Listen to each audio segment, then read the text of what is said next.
Alors, Eidos 64, c'est un très bel événement dont notre président Jean-Jacques Lasserre a pris l'initiative.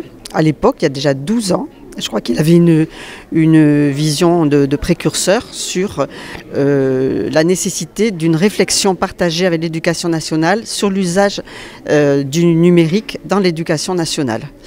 Donc, on a lancé, en partenariat évidemment avec l'éducation nationale, cet événement qui, au fil des années, s'est inscrit véritablement dans les événements connus sur le numérique éducatif en France et qui a une forte résonance dans le monde enseignant, puisque certes, la plupart des enseignants qui viennent ici dans le cadre d'une formation sont de la région Nouvelle-Aquitaine, mais pas que.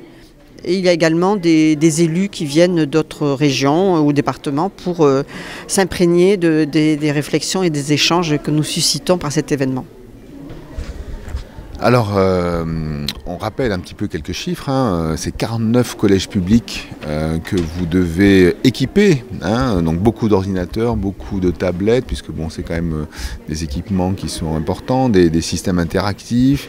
Surtout, on sait que vous avez connecté tous ces établissements au très haut débit, hein. Ça a été, je crois, que la première des choses qui a été faite ici, et c'est même une marque de fabrique, hein. Quelle est l'importance de ces investissements pour les enseignants? Parce que quelque part, c'est les enseignants et les élèves que l'on sert. Oui, tout à fait. Donc, on a eu une forte volonté d'équiper effectivement en matériel numérique tous nos établissements. Évidemment, les connexions aussi, c'est très important. Et vous savez que nous sommes aussi assez en avance dans notre département avec la fibre 64 pour le déploiement de la fibre. Nous assurons aussi la maintenance de tout ce matériel. Et pour nous, ces outils pédagogiques sont absolument indispensables pour venir en soutien aux enseignants. Et on peut le constater lorsque nous faisons des visites de collège, que ces matériels sont très utilisés par les enseignants, qui parfois en font même une utilisation à laquelle on n'aurait pas pensé. Et ça permet une grande participation des élèves sur le mode numérique qu'ils connaissent par ailleurs, par exemple avec l'expérience du portable. Les collégiens en général en disposent déjà. Alors, pendant longtemps, vous avez fonctionné en appel à projet, hein, pour les petits équipements, on va dire, hein. L'infrastructure, c'est un champ public général. Fonctionner avec une agence, hein. Il y avait une agence qui s'appelait Numérique 64, il me semble. Aujourd'hui, donc, avec la loi NOTRe et les changements, vous avez confié une partie de ces tâches-là à Fibre 64, c'est ça? Est-ce qu'on est toujours sur le même principe d'appel à projet, on voit les enseignants, on anime un petit peu la communauté, comment ça fonctionne? Alors, tout d'abord pour la dotation en matériel, la plupart des collèges concluent avec nous des contrats numériques. Ce sont des engagements que prend la communauté éducative à partir d'un projet éducatif lié au numérique qui est absolument nécessaire, c'est le socle de ces contrats. Et nous nous engageons à fournir le matériel avec la maintenance évidemment pour qu'ils puissent mettre en œuvre ce projet pour lequel les outils numériques sont nécessaires. Donc la plupart de nos collèges sont signataires de ces contrats qui ont en général une durée de 3 ou 5 ans et donc nous les renouvelons régulièrement et nous sommes au plus près des demandes des établissements, mais toujours avec la nécessité d'avoir un projet éducatif à la base, puisque le numérique, certes, c'est un outil qui permet parfois d'accélérer les apprentissages ou d'avoir accès par Internet à toutes sortes de données, mais aussi nous sommes absolument sensibles, comme l'éducation nationale, à ce qui tourne aux usages et à l'apprentissage pour les collégiens du numérique avec ses gros avantages et aussi parfois un petit peu les craintes qu'on peut avoir. Nous faisons beaucoup de projets éducatifs sur le harcèlement, par exemple harcèlement numérique. Nous sommes attentifs, les fake news, l'apprentissage aux médias, ça fait partie aussi des usages.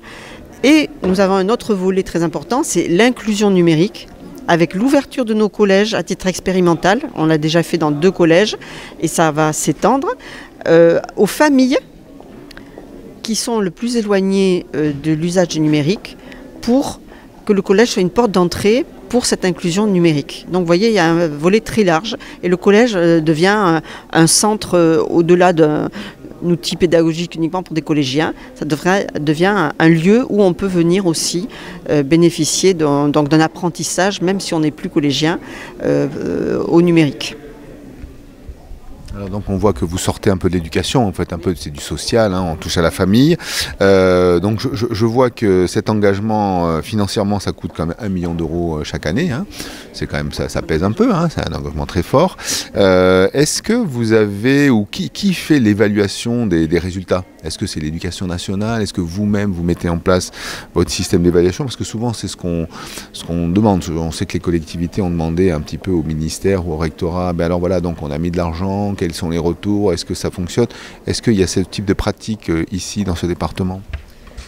Oui, mais nous le faisons en direct. Nous le faisons en direct. Bon, en dehors évidemment des inventaires de matériel, puisque évidemment nous sommes sensibles aux demandes des établissements, mais bon, il faut avoir aussi une certaine équité dans la répartition du matériel entre les établissements. Donc on essaye de leur fournir au fur et à mesure le maximum d'outils, mais évidemment nous souhaitons que ce matériel soit utilisé. Et donc c'est la raison pour laquelle au cœur des contrats numériques il y a aussi le projet. Donc nous vérifions, mais de façon bienveillante évidemment, que tout cela est mis en œuvre par le collège, et au cours de discussions avec les principaux qui nous font remonter ce que disent les enseignants, nous arrivons à avoir une évaluation de ce qui se fait à ce niveau du numérique au collège par les établissements eux-mêmes. Alors, j'ai oublié de dire que le département du 64 était enfin les gens le savent peut-être, mais il y a un côté océan et puis il y a un côté arrière-pays. Il y a un côté très rural et puis un côté côtier. Je suppose que le conseil départemental fait un effort justement pour qu'il y ait un équilibre territorial qui se fait. Est-ce que vous avez senti qu'il y a une dynamique qui est différenciée, ou est-ce que vous essayez de lisser en fait ces activités autour du numérique selon les territoires qui sont différents? Alors nous sommes très vigilants à maintenir une égalité entre les territoires. Pour nous, donc, le collège fait partie du maillage du territoire. C'est la raison pour laquelle nous avons un très fort engagement pour maintenir tous les collèges existants, que ce soit du petit collège à 70 élèves, le plus petit, au gros collège, le plus gros collège c'est Marguerite de Navarre, à presque 1700 élèves.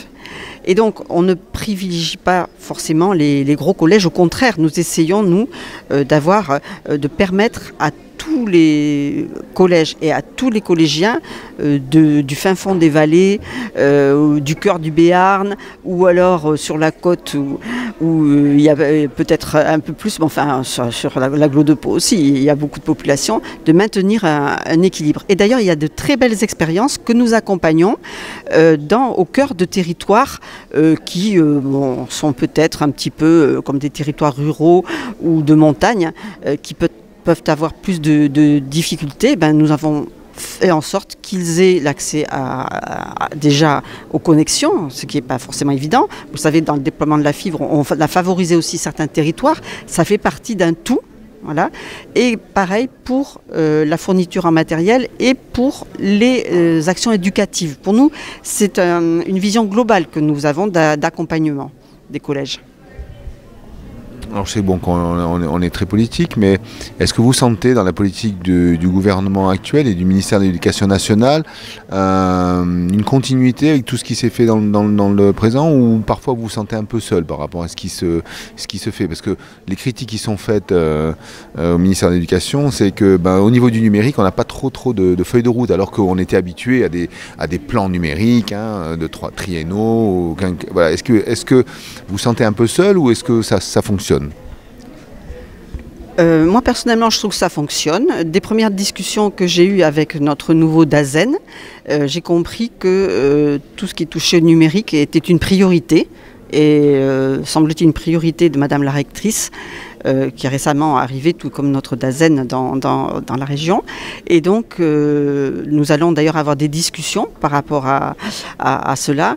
Et donc, je pense que la volonté de l'éducation nationale, elle est toujours présente. Et nous, évidemment, comme nous avons une très forte implication à ce niveau-là, nous serons vigilants et nous ferons part aussi de notre souhait que tout cela soit évidemment maintenu à la hauteur de ce que nous faisons déjà.